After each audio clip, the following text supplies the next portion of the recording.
Bonjour. Devant les grains que les Hébreux ont découverts un beau matin au milieu du désert, ils se sont exclamés. Mais qu'est-ce? Ils ont certainement compris que c'était le pain venu du ciel en réponse à leurs récriminations. Récriminations bien légitimes au demeurant. Ils ont besoin de se nourrir sur cette terre qui ne produit rien. Le ciel est donc chargé de pallier à ce déficit. Ceci dit d'une façon imagée, il pleut du pain. Pendant 40 ans, ils seront nourris de ce pain extraordinaire dont la saveur, dit-on, répondait aux désirs de chacun. Remarquez, on dit tellement de choses. Ils n'ont pas pu, ou pas voulu, lui donner un nom particulier, à la fois chou, oignon, piment, raisin ou citron. Cette chose est restée. Qu'est-ce que c'est? Traduction approximative de manne. Plus tard, lorsque la manne a cessé de tomber, et pour cause, ils allaient entrer dans un pays où la terre remplirait son rôle. Moïse leur révèle qu'en fait, ils auront toujours besoin de cette manne, mais sous sa forme essentielle, en parole. Une parole qui les transcende pour les faire sortir d'autres limites, celles de leurs croyances, instillées par des siècles d'esclavage dans une atmosphère d'idolâtrie. Leur nourriture vitale et l'antidote va être les paroles que Moïse est allé chercher sur la montagne. Ces paroles nourrissent la vie et régénèrent ce qui s'use naturellement. Écouter va être leur nécessité aussi vitale que de manger. La rosée de mots ramassés chaque jour est ce qui fera tomber les illusions de l'esclave enchaîné dans sa tête. Ce n'est pas une histoire ancienne, elle est pour nous aujourd'hui, esclaves de croyances que notre époque a savamment diversifiées. D'ailleurs, le vocabulaire est révélateur. Vous avez la Bible des partis politiques, les grands-messes sportives, le culte du corps et de la personne, la foi en l'économie, dans la médecine. Une époque donc où les croyances se succèdent et se combattent. N'y a-t-il qu'une catégorie d'humains qui ait besoin de sortir de ses croyances? L'époque actuelle nous le laisse croire. Laisser croire, faire croire, vouloir croire, qu'il suffit de croire pour que la chose désirée arrive, est un raccourci que la Bible dément à chaque coin de page. Du moins, c'est ce que je comprends. Chacun fabrique ses croyances qui deviennent des maîtres impitoyables. Véritable pharaon, Dieu fabriqué par l'homme, qui s'y abandonne corps et âme. Entendez-vous ces croassements? Crois, crois, crois, je crois, tu crois, il croit. D'une façon un peu emphatique, j'en conviens, le chant des partisans me trotte dans la tête. Ami, entends-tu le vol noir des corbeaux sur nos plaines? Ami, entends-tu les cris sourds du pays qu'on enchaîne? La parole qui, moi, m'intéresse est celle qui ressemble à la manne, une nourriture que l'on ingère et s'oppose à l'usure. La parole, non objet de croyance, mais sujet de connaissance, comme Adam connut Ève et elle enfanta. J'aime la parole qui enfante, qui fait naître et sortir des fausses limites. Mangez la parole divine comme une graine qui va se développer et produire de nouvelles idées, de nouveaux comportements ou des réparations corporelles autant que spirituelles. La parole dont je parle est un être vivant qui s'adapte à chacun comme la manne. Adam, lui, n'avait pas besoin de croire, il était en contact direct avec le Créateur. Le filet de la croyance a été tendu par l'être le plus rusé, le plus séducteur de l'époque, appelé Nahash, traduit par serpent. Il a été efficace, car il s'est adressé à Ève, qui n'a pas entendu directement. On lui a dit que. Elle n'a pas vécu les mots. Du coup, le doute pouvait être introduit. Est-ce que Dieu a réellement dit? Tu crois vraiment? Ne crois pas que tu mourras. Pour celui ou celle qui n'a pas vécu l'histoire, il ne peut que croire ce qui se raconte. Quand on ne vit pas les choses, il reste la croyance. La croyance, miroir aux alouettes, est la mauvaise fée sur le berceau de la vie qui a besoin de foi et de connaissance. La Bible, même notre traduction française, utilise des mots comme choisit, crie, appelle, regarde, cherche, fait, invoque, vit, devient, jamais croit. Au contraire, elle fera des reproches virulents à ceux qui croient que. Presque toujours, il est question de croire lorsqu'il s'agit de mensonges. La foi est une force qui pousse à agir.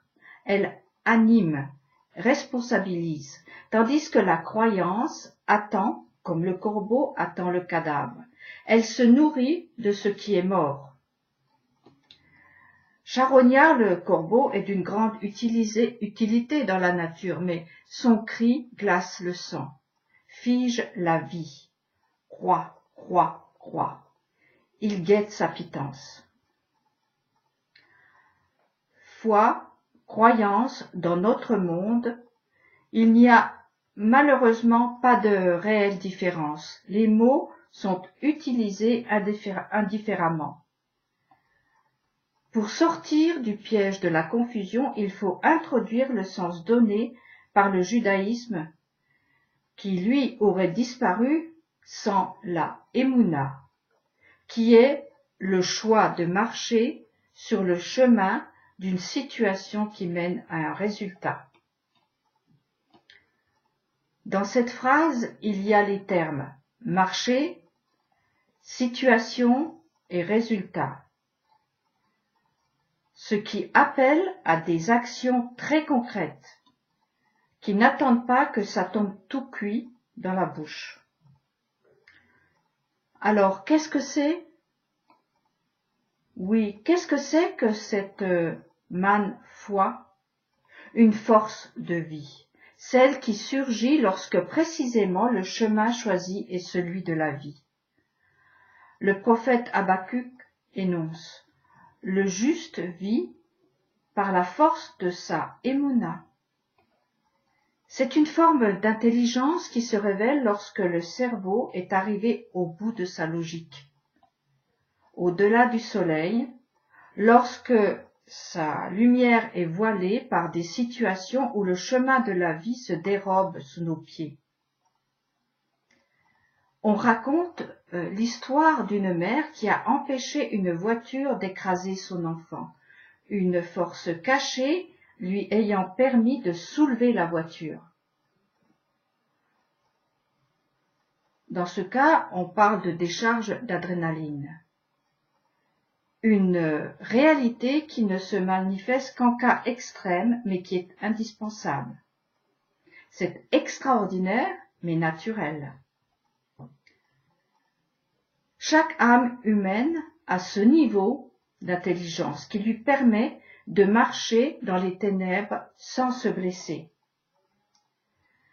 Peu peuvent en bénéficier car elle dort. Elle est réveillée par la parole de Dieu.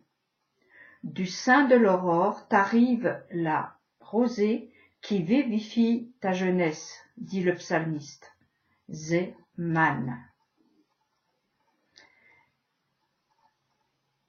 Immergés dans un pays, l'Égypte, idolâtrant la nature, enchaînés par ses lois, les Hébreux sont sortis sans grand enthousiasme, toujours prêts à y retourner parce que leur émouna était restée prisonnière.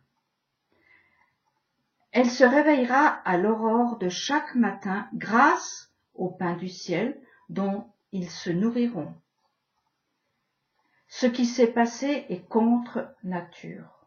Au lieu de subir l'usure du temps et les morsures de l'espace, ils ont rajeuni.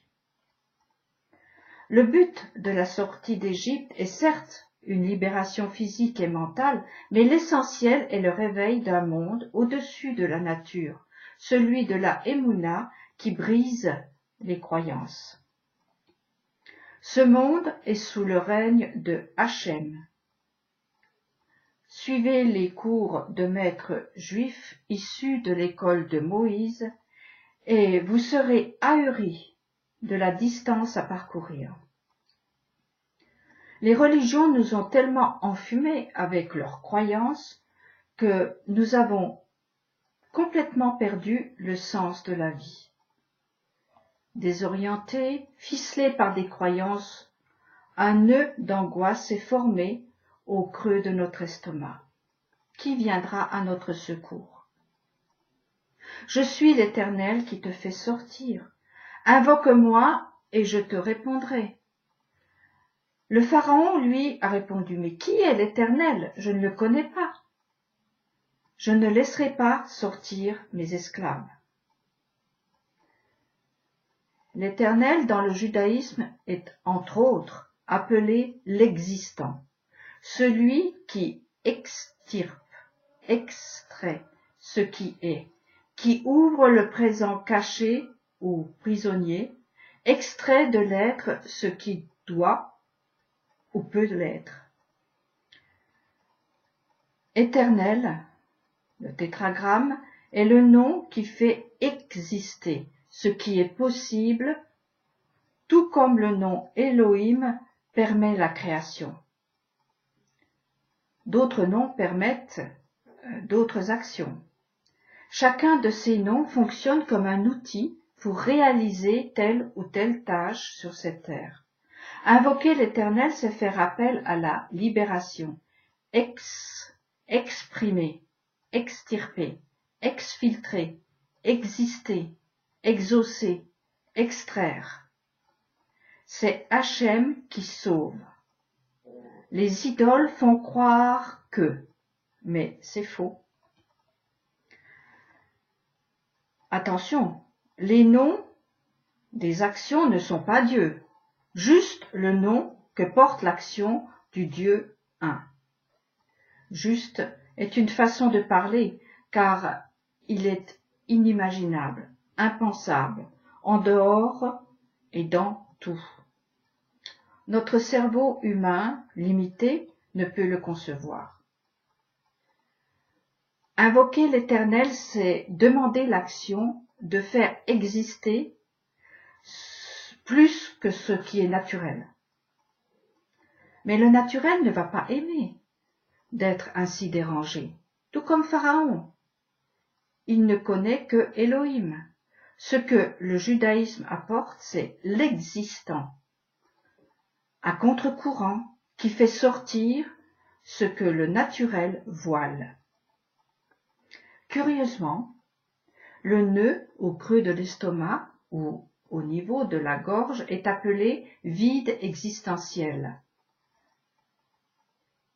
alors que la réalité, ou plutôt une fermeture, c'est une fermeture ressentie comme un vide. C'est en fait une saturation, un nœud dans le canal du flux de vie. Cependant, ce que nous appelons vide existentiel exprime parfaitement la réalité cachée, c'est-à-dire l'existant est à la porte, donc vide de l'éternel qui est remplacé par toutes sortes de dieux, saturé de toutes sortes de fausses croyances qui ne peuvent agir. L'esclave tourne comme un lion en cage, l'estomac noué, la gorge serrée, le regard angoissé, il cherche à quel sein se vouer. Elles ont des yeux et ne voient pas, une bouche, ne parlent pas, des mains n'agissent pas, des pieds qui ne peuvent marcher. Crois, crois, crois, disent leurs fabricants. Crois que demain on rase gratis. Crois qu'il suffit d'y croire. Crois ce que tu vois et uniquement ce que tu vois. Crois en moi, crois en toi. Ce n'est pas entièrement faux, simplement, ce n'est pas le but de la vie humaine. L'homme a été fait le 6e jour, le soir. Il commence donc sa vie d'homme la nuit, puis il fut matin.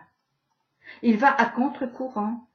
Il passe de l'obscurité à la lumière, alors que la nature passe de la lumière à l'obscurité. Elle marche vers la mort. Pour l'homme, il était prévu qu'il marche vers la vie. Il sort en permanence de la nuit, emportant avec lui la lumière qu'elle tient prisonnière. Sortir de l'exil est une marche continue qui a pour but toujours plus de lumière. Comment le judaïsme définit la Emouna qui a été massacrée par les religions? Marcher sur un chemin d'une situation qui mène à un résultat. Dans toutes les situations, choisis le bon chemin, celui qui mène à la vie. Et c'est là tout le problème. Il y a plusieurs possibilités. Quelle est la bonne? Quel chemin mène à la vie? Le chemin qui mène à la vie est celui de la vérité, celui où celle qui n'a pas peur de la vérité s'engage, afin que la vérité se révèle en chemin. L'autre chemin attire par des croisements qui font avancer le mouton vers l'abattoir. Allez, crois, crois, crois, rêve, prends tes désirs pour une réalité, et je te prendrai ton corps et le reste, disent les rusés qui n'ont qu'un seul souci, leur ventre et leur ramage.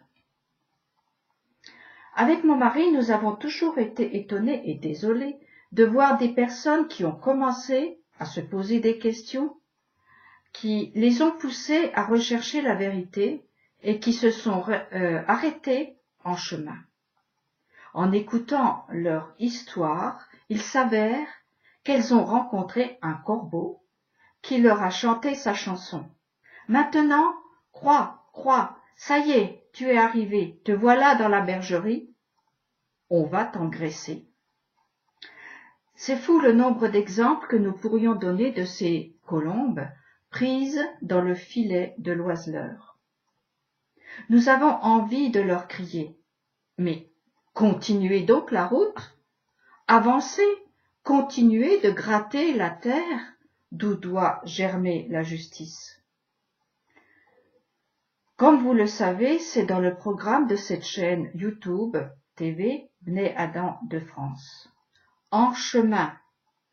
Lorsque tu te mets en route, tu rencontreras la manne qui te permettra d'avancer, comme dans l'histoire racontée dans le livre des rois où le prophète Élie se coucha sous le genêt et s'endormit. Soudain un ange posa sa main sur lui et lui dit « Lève-toi, mange !»